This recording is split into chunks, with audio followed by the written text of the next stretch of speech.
할렐루야. 믿음의 고백을 함께 하시겠습니다. 주의 말씀은 내 발의 등이요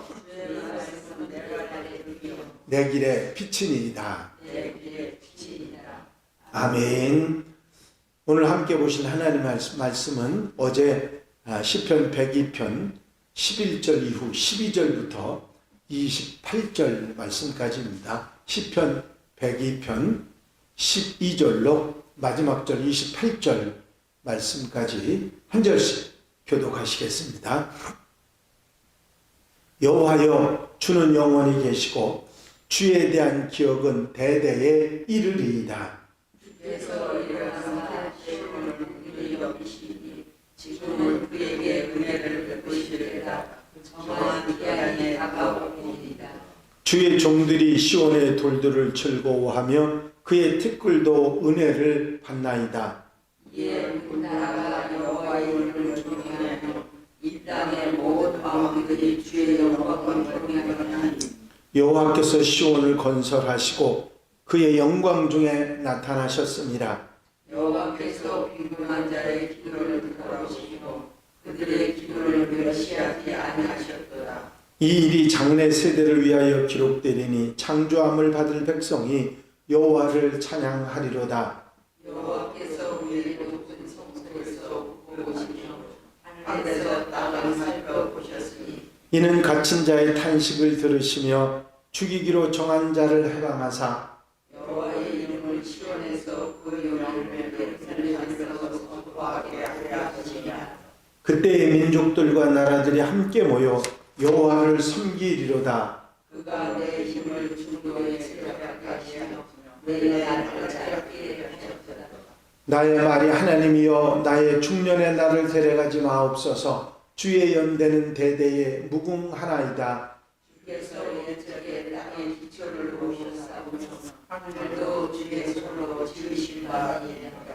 천지는 없어지려니와 주는 영존하시겠고 그것들은 다 옷같이 낡으리니 의복같이 바꾸시면 바뀌려니와 주는 한결같으시고 주의 연대는 무궁하니이다. 다 같이 읽으십니다. 주의 종들의 자손은 항상 안전히 거주하고 그의 후손은 주 앞에 굳게 서리이다 하였도다. 아멘.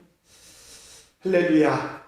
어제 말씀드린 것처럼 시편 102편 표제어는 고난당한 자가 마음을 상하여 그의 근심을 여호와 앞에 토로하는 기도입니다.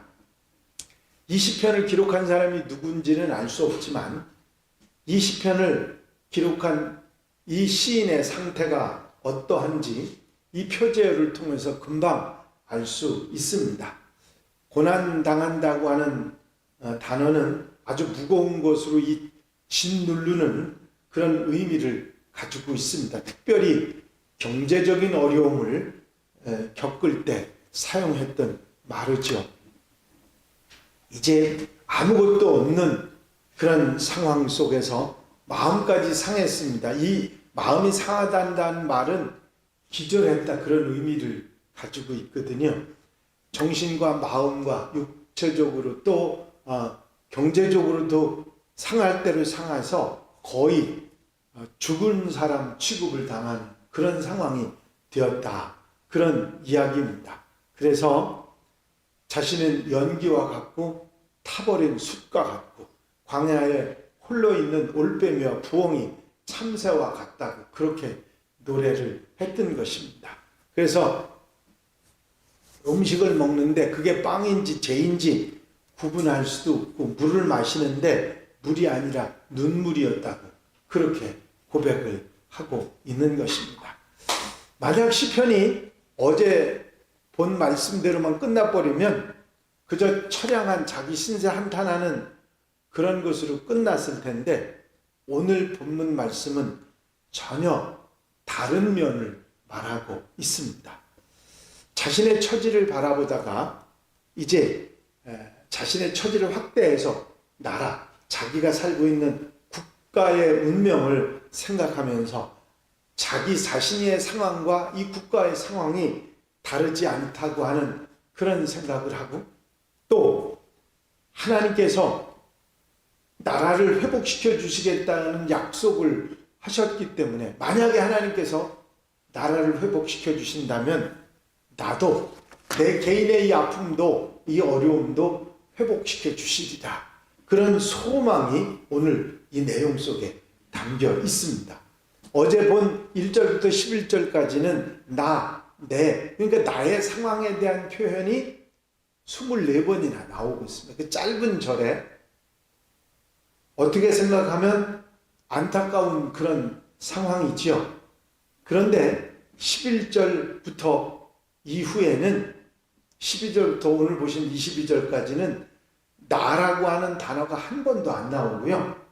여호와, 하나님에 대한 단어가 8번이나 나오고 있습니다. 이제 나만 보고 죽음을 향해 달려가는 나의 곤란하고 힘든 상황만 봤던 시인이 이제는 하나님을 바라보는 그런 마음을 가지고 있다. 그런 이야기입니다. 주께서 일어나사 시온을 긍휼히 여기시리니 지금은 그에게 은혜를 베푸실 때라. 정한 기한이 다가오미니이다. 그런 말을 하고 있습니다. 이제 하나님께서 시온, 이스라엘이죠. 예루살렘을 말하는데 이스라엘을 긍휼히 여기셔서 사랑해 주시는 때가 오지 않았습니까? 정한 기한이 다가오미니이다. 무슨 얘기냐면 정한 기한이 다가왔다는 얘기는 유다 자손들이 바벨론의 포로가 돼 가더라도 70년이 차면 다시 돌아오겠다고 하나님께서 예레미야 선지자를 통해서 예언하게 하셨던 것을 이 시인은 기억을 하고 있었던 것입니다. 이제 그 70년이 다 차가니까 이제 우리를 포로에서 돌리시고 건져주실 것이라. 그런 소망을 갖는 이야기를 합니다. 주의 종들이 시온의 돌들을 즐거워하며 그의 티끌도 은혜를 받나이다. 시온의 돌은 무너진 예루살렘 성전의 잔해를 말하는 것인데 주의 종들이 그 예루살렘 성전이 무너진 그 돌들을 기뻐한다고 즐거워한다는 얘기는 뭐냐면 그 기억, 하나님의 집에 대한 기억, 하나님을 기억하는 마음을 표현하는 것입니다. 그래서 하나님의 집을 생각하면서 그 회복, 이제 다시 돌이켜 주실 그런 회복에 대한 그런 약속을 바라보는 시인의 마음을 우리에게 말해주고 있는 것입니다. 유다 백성들이 포로에서 돌아와서 더 이상 범하지 않았던 죄는 우상 숭배였습니다. 은혜와 복이 우상들에게서 오는 것이 아니라 하나님께로부터 온다고 하는 사실을 이 바벨론의 포로로 붙잡혀가서 그들은 뼈저리게 깨달았던 것입니다. 그래서 이제 어리석은 길을 가지 않고 하나님의 집 시온을 긍휼히 여기시는 하나님을 바라보며 살아가겠다고, 그렇게 하나님을 소망하며 살아가겠다고 그런 마음을 가지고 이제 남은 인생을 하나님께 의지합니다 하는 표현을 23절부터 28절까지 말하고 있습니다. 이제 그러면서 이런 마무리를 하죠. 주의 종들의 자손은 항상 안전히 거주하고 그의 후손은 주 앞에 굳게 서리이다. 여기서 주의 종의 자손은 이제 이후에 계속 이어질 유다 백성들을 말하는 것이죠. 이제 주인이신 하나님께서 그들을 책임져 주시고 주 앞에 굳게 서서 흔들리지 않는 믿음으로 사는 그런 사람들이 될 것이라고 하는 그런 소망을 담은 말입니다.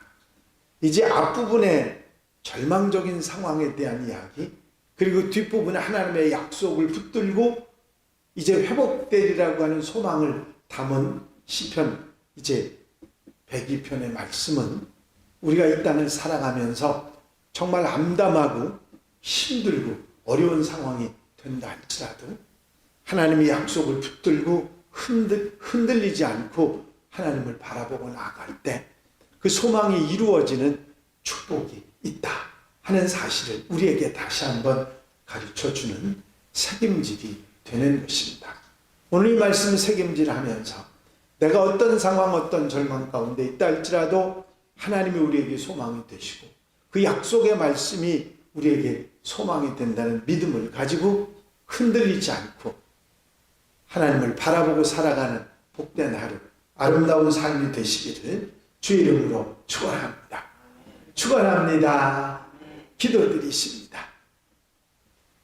사랑과 은혜가 영원히 많으신 아버지 하나님, 오늘 시편 102편의 말씀을 통해서 아무리 절망적인 상황, 안타깝고 힘든 상황이 된다 할지라도 하나님을 바라보고 하나님께 소망을 두고 하나님 약속하신 말씀을 붙들고 소망을 흔들리지 않고 살아갈 때 아버지 하나님 그 소망이 이루어지고 하나님의 은혜와 긍휼이 있음을 아버지 하나님 책임질하게 하시니 감사를 드립니다. 아버지 언제 어디서나 어떤 상황 가운데서도 주님을 의지하고 주님을 바라보고 주와 함께 주의 약속을 붙들고 살아가는 하나님의 백성들이 되게 하여 주시옵소서. 이 소망을 주심을 감사하고 언제나 소망에 흔들리지 않는 하나님의 백성들 되게 하옵소서. 오늘 거룩하고 복된 날 사랑하는 성도들이 한 마음으로 주께 찾아 나오게 하시고 마음과 뜻과 정성을 다해 예배하며 오전 오후 예배에 하나님께 영광 돌려드리며 아름다운 삶의 충전이 되는 복된 시간이 되게 하여 주시옵소서. 허락하여 주실 줄로 믿사옵고 예수 그리스도의 이름으로 기도하옵나이다. 아멘.